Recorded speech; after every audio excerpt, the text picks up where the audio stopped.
జ్ఞాపకం సాక్షిగా పలకరించావు ప్రతి చోట, జీవితం నీవని గుర్తు చేశావు ప్రతి పూట.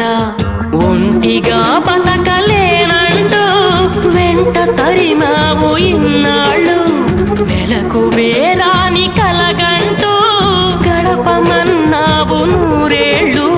ప్రియతమా నీ పరిమళం ఒక ఊహేగా, నీ ఊపిరిగా సొంతం కాదా?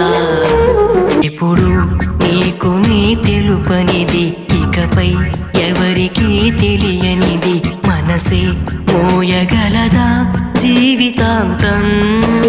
సమయం చేదుగా నవ్వింది, హృదయం బాధగా చూసింది, నిజమే నీ